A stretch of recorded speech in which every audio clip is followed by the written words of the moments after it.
Hi అందరికీ, ఈరోజు evening టైంలో మంచి స్నాక్ రెసిపీ చేసుకుందాము. అలాగే ఇది పిల్లల లంచ్ బాక్స్లో మనం 10 మినిట్స్లో రెడీ చేసుకోవచ్చు. ఇలా 1/2 కేజీ పొటాటోని ఇలా ఉడికించాలి. వీటిని పక్కన పెట్టి చల్లారనివ్వాలి. ఈలోపు ఒక బౌల్ తీసుకొని అందులో 3 స్పూన్ల కార్న్ఫ్లోర్ వేయాలి. ఇందులో కొన్ని వాటర్ వేసి మిక్స్ చేయాలి. ఎలాంటి ఉండలు లేకుండా మంచిగా మిక్స్ చేయాలి. మొత్తం మంచిగా మిక్స్ చేసి ఇలా పక్కన పెట్టుకోవాలి.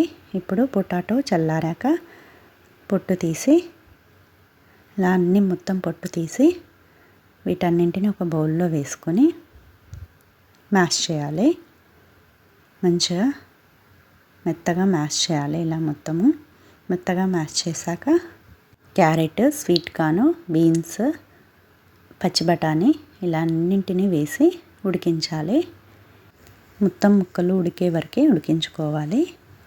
ఈ పీసెస్ ఉడికాయా లేదా చూసుకొని ఇలా మంచిగా మెత్తగా ఉడికాక తీసి చల్లారనివ్వాలి.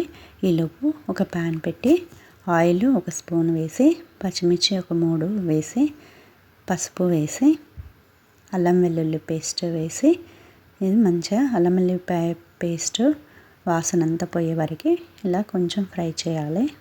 మనం ఉడికించి పెట్టుకున్న వెజిటేబుల్స్ ఇందులో వేసి కొంచెం ఇలా మిక్స్ చేసి, ఇప్పుడు 1 స్పూన్ కారము, రుచికి సరిపడా ఉప్పు, ధనియాల పొడి వేసి మిక్స్ చేయాలి. ఇలా మొత్తం మిక్స్ చేశాక ఇప్పుడు ఉడికించి పెట్టుకున్న ఇలా పొటాటోని ఇందులో వేసి మొత్తం మంచిగా మిక్స్ అయ్యేలా మిక్స్ చేయాలి. మనకు అన్నీ మంచిగా కలవాలి. వెజిటేబుల్స్, పొటాటో అన్నీ మొత్తం మంచిగా మిక్స్ అయ్యేలా మిక్స్ చేసి, ఇప్పుడు కొద్దిగా గరం మసాలా వేసి ఇప్పుడు మొత్తము అంతా మిక్స్ అయ్యేలా మిక్స్ చేయాలి.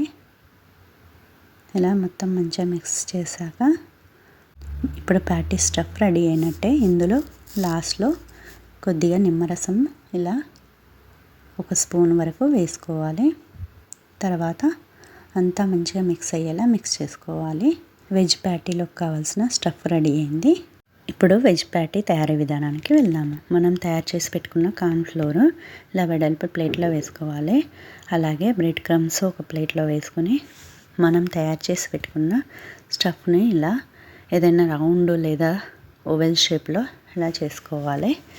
చేసుకొని కార్న్ఫ్లోర్లో డిప్ చేసి తర్వాత ఇలా బ్రెడ్ క్రమ్స్ చుట్టూ మొత్తం మంచిగా అంటేలా ఇలా చేయాలి. తర్వాత మనకు ప్యాటీ రెడీ అయినట్టే. ఇలా అన్ని ప్యాటీస్ రెడీ చేసుకొని 10 మినిట్స్ తర్వాత ఇలా ఎయిర్ టైట్ కంటైనర్లో ఇలా స్టోర్ చేసుకొని డీప్ ఫ్రిడ్జ్లో పెట్టుకొని 15 డేస్ వరకు స్టోర్ చేసుకోవచ్చు.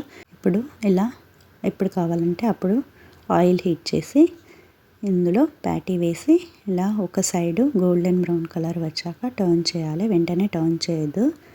ఇలా ఇంకో వైపు గోల్డెన్ బ్రౌన్ కలర్ వచ్చే వరకు ఫ్రై చేసుకోవాలి. ఇలా అన్నింటినీ మనం ఎన్ని కావాలో అన్నీ ఫ్రై చేసి అప్పటికప్పుడు పిల్లలకు బాక్స్లో మార్నింగ్ టైంలో 10 మినిట్స్లో ఫ్రై చేసి పెట్టేయచ్చు. ఇలా అన్ని ప్యాటీలు రెడీ అయ్యాక ఇలా టమాటో కెచప్తో సర్వ్ చేసుకోవాలి. పిల్లలకు బాక్స్లో కూడా టమాటో కెచప్ వేసి ఇస్తే పిల్లలు మంచిగా ఎంజాయ్ చేసుకుంటూ తింటారు. ఈ వెజ్ ప్యాటీలతో మనము వెజ్ బర్గర్ తయారు చేసుకోవచ్చు. ఈ వెజ్ బర్గర్ని తయారీ విధానాన్ని నెక్స్ట్ వీడియోలో మీకు చూపిస్తాను. Thank you for watching. ఈ వీడియో మీకు నచ్చితే లైక్ చేయండి, షేర్ చేయండి, సబ్స్క్రైబ్ చేయండి.